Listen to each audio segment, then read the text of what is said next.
รายการต่อไปนี้เป็นรายการทราเกดีสามารถรับชมได้ทุกวัย Video rekaman CCTV yang menunjukkan momen saat Tengmu terjatuh.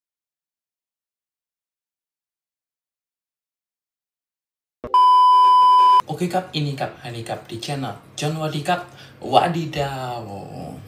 Jadi kembali lagi di episode Raikan Tragedi. Kali ini aku akan update berita-berita terbaru tentang kasus dari Tengmu Nida. Karena fakta-fakta baru aja muncul dan mengejutkan, sehingga aku bakal kasih update untuk kalian biar kalian bisa semakin tahu perkembangan kasus dari Tengmu Nida. Oke, jadi ayo kita langsung ke raikan tragedinya. Check it out.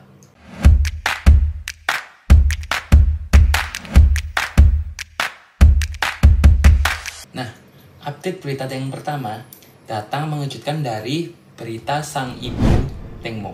Jadi, ibu Tengmu itu hadir di sebuah interview yang diadakan dari salah satu stasiun TV di Thailand. Dan banyak sekali statement-statement yang diberikan oleh ibunya Tengmu ini yang membingungkan pembawa acaranya. Sehingga pembawa acaranya harus bertanya berkali-kali untuk mendapat kepastian yang jelas dari pernyataan dari sang ibu.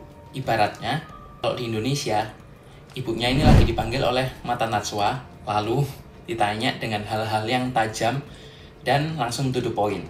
Di acara ini, ada statement dari ibunya Tengmu yang sangat mengejutkan. Karena apa? Karena ibunya Tengmu ini memaafkan 100% temannya yang bernama Po dan Robert. Tapi hanya memaafkan setengah temannya yang bernama Hippo dan Ana. Dan tidak memaafkan sama sekali Kun Kratik yang juga merupakan manajernya Tengmu. Karena ibunya merasa bahwa Kratik ini yang paling bersalah dan nggak akan dimaafkan sama sekali. ผมขอโทษครับแม่ผมไม่อยากให้หนูจากไปแบบนี้แม่ ผมเป็นลูกคุณแม่นะผมขอเป็นลูกคุณแม่คนหนึ่งนะครับผมจะดูแลคุณแม่ผมจะดูแลคุณแม่ผมสัญญา คือณวันนี้แม่ให้อภัยเขาแบบ100%ค่ะคือ100%แล้วเบิร์ดนะฮะให้อภัย100% เบิร์ดเช่นกันเพราะเขาเป็นเพื่อนกันค่ะเขามาด้วยกัน แล้วแซ แต่ น เบิร์ด กับจ๊อบ ไม่รู้จัก แต่ว่ากระติกนี่ไม่เลย ไม่เลยค่ะไม่เหมาะสมที่จะเป็น ฮิป ผู้ โป จัดการ ให้อภัย 50 แอนนา Nah, omong punya omong, ternyata Po ini bersedia untuk memberikan sejumlah uang yang diminta ibunya sebagai permintaan maaf dan uang untuk berbelasungkawa. Nah, pembawa acara ini bingung sampai bertanya sekali, gimana sih? Coba ibu ulangin sekali lagi maksudnya itu apa? Nah, ibunya akhirnya menjelaskan tentang hitung-hitungannya bahkan guys. Yang mana kalau Tengmu ini, anggap aja katanya ibunya, anggap aja setahun dengan ikut film, syuting film dan segala macam kerjaannya bisa menghasilkan 800.000 baht sampai 1 juta baht per tahun. Dan ibunya mengasumsikan kalau Tengmu bisa berkarya selama 30 tahun lagi, sehingga jumlah uang itu 1 juta baht dikali 30. Jadi ibunya ini meminta kepada Po untuk memberikan uang 30 juta kepada dia sebagai permintaan maaf. Setelah tahu angka itu, pembawa acara ini kayak penghela nafas. Jadi kayak nggak bisa berkata-kata lagi dan malah tanya balik. Pembawa acara ini ngomong kalau apakah ibu nggak takut dengan statement publik yang mengira kalau ibu ini memberi maaf karena sejumlah uang yang diberikan kepada ibu? Ya, jawabannya ibunya ini mengelak karena dia berbicara kalau ya itu soal lain. Tapi niatan minta maaf oleh Po ini dianggapnya tulus. Jadi itu dasar dari ibu ini memaafkan. ก็30 ล้านฮะอันนี้30 ล้านคือ ใช่ ที่แม่จะเรียกถูกไหม ใช่ โอเค Jadi ada dua teori konspirasi nih yang menurutku. Kalau yang pertama teorinya, ibunya ini meminta sejumlah uang agar memaafkan teman-teman yang bersalah, atau malah mendesak teman-temannya ini untuk mengaku salah agar mendapatkan hukuman yang sewajarnya. Nah, menurut kalian gimana guys? Apakah ibunya ini memang sebenarnya mendesak untuk mendapatkan uang, atau hanya memang ingin pihak berwajib menghukum sesuai dengan aturan yang berlaku. Nah, tulis komen kalian di bawah ya. Oh ya, acara ini bahkan sampai trending 2 di Thailand ya, karena saking hebohnya berita ini. Dan juga statement-statement mengejutkan dari ibunya ini. Jadi suasana di Thailand ini sedang kayak gempar banget tentang berita-berita dari ibunya Teng Mo dan kematian Teng Mo. Di acara ini ada momen perdebatan juga tentang asuransi jiwa yang ditandatangani oleh Teng Mo, yang mana menyatakan kalau ketika Teng Mo sudah tiada, Teng Mo ini akan memberikan sejumlah uang, yaitu 1 juta baht untuk anak angkatnya, yang mana anak angkat ini adalah anak kandung dari Kun Krati atau manajernya. Nah, ibunya di sini nggak terima karena ibunya yang membawa bukti kalau anaknya Kun Krati ini belum masuk ke dalam, kalau di Indonesia itu nyebutnya kayak kartu keluarga ya. Nah, anaknya Kun Krati ini belum masuk di dalam list kartu keluarganya Kun Krati. Jadi beranggapan kalau ini tuh nggak sah, walaupun asuransinya ini bertuliskan untuk anaknya Krati, tapi dalam kartu keluarganya nggak ada namanya anaknya Kun Krati. Nah, ini terjadi perdebatan, terus dipanggil ahli hukum yang ada juga duduk di situ, yang mana menyatakan kalau ada atau nggak ada di akta keluarganya, tapi kalau di asuransinya ditandatangani oleh Teng Mo sendiri, katanya kayak license basah gitu ya. Ya berarti tetap harus jatuh kepada anak atau nama yang dituju, kayak gitu guys. Nah, ini jadi perdebatan publik karena sepertinya kayak ibunya ini kayak bener-bener kayak mengkeep ya hartanya Teng Mo supaya nggak jatuh ke orang lain yang nggak disukain oleh ibunya. Menurut kalian gimana guys? Nah, selanjutnya ibunya ini menyatakan kalau HP-nya Teng Mo itu juga nggak ada saat itu, dan ternyata ibunya tahu kalau HP-nya itu masih ada di tangan Kun Krati atau manajernya tadi. Karena pada saat kejadian, ibu ini bertanya ke teman-temannya, ada nggak HP-nya Teng Mo di mana? Lalu kunci mobilnya di mana? Gitu.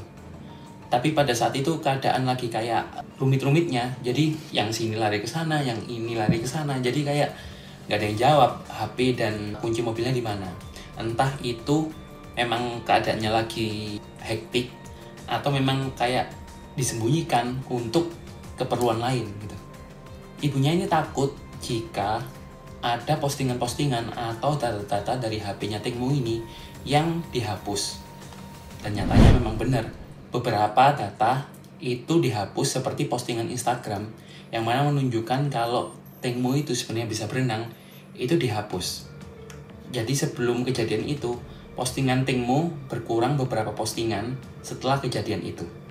Ini yang membuat masyarakat beropini, lah kok bisa postingannya malah berkurang, padahal kan Teng Mo itu udah nggak ada ya, udah nggak pegang HP, udah mengalami kejadian itu, tapi kok postingannya bisa berkurang.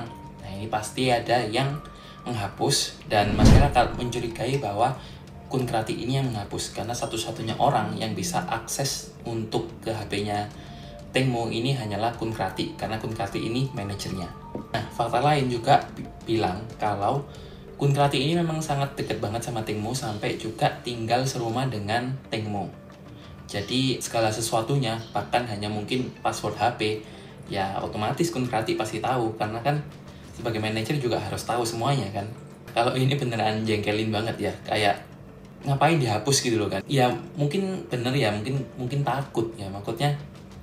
Tapi ketakutan mereka itu kayak malah jadi bumerang buat mereka. Apakah rasa ketakutan yang murni, atau malah memang ketakutan karena nanti ketahuan rencana-rencana dari mereka bocor. Yang ketiga, yang paling gempar, ini baru aja viral kemarin, yaitu video rekaman CCTV yang menunjukkan momen saat Teng Mo terjatuh. Jadi aku jelasin dulu kalau di Thailand itu sistem keamanannya cukup baik ya. Jadi semua titik, semua jalan itu hampir dipasangin CCTV. Bahkan mobil itu juga dipasangin CCTV ya. Jadi mobil ini bisa ngelihat di semua sisi depan dari mobilnya. Jadi misalnya ada kecelakaan mobil, akan tahu nih langsung siapa yang nabrak duluan, terus siapa yang jadi korban. Aku salut banget sih sebenarnya sama sistem CCTV ini, karena semua hal bisa kelacak. Bahkan ini Momen ini momen yang dimana Tengmo jatuh dari speedboatnya. Kita lihat videonya ya.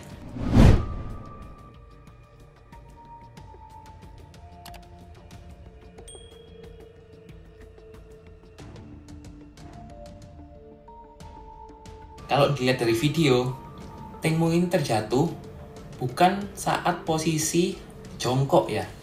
Padahal kan kemarin dibilang kalau Tengmo ini mau buang air kecil. Otomatis kan kalau di belakang mau buang air kecil harusnya dalam posisi jongkok ya.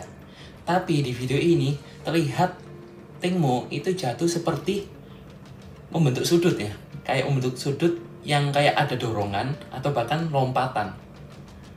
Jadi lompat ke atas gitu ya. Dari rekaman yang lain itu menunjukkan kalau speedboatnya ini kenceng banget guys. Ya, walaupun mereka ngomongnya, supirnya ya kemarin ngomongnya enggak, kita berkendara pelan kok, tapi di video itu ternyata kenceng guys.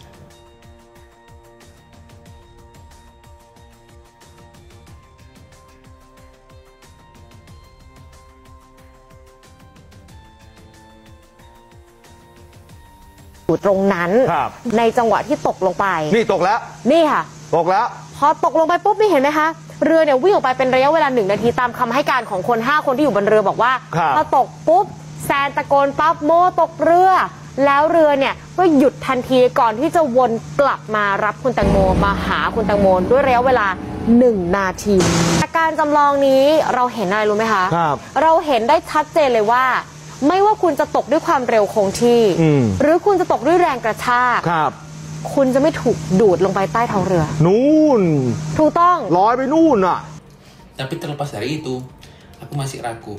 Jatuhnya Tengmo ini benar karena kecelakaan murni yang mana buang air kecil di belakang dan tersentak jatuh atau memang didorong oleh teman-temannya. Nah, menurut kalian gimana setelah melihat video itu? Apakah Tengmo ini jatuh didorong atau memang Tengmo jatuh sendiri, guys? Nah, setelah kejadian itu juga ada CCTV rekaman. Ini hebat banget ya, aku salut banget sama sistem keamanannya di Thailand.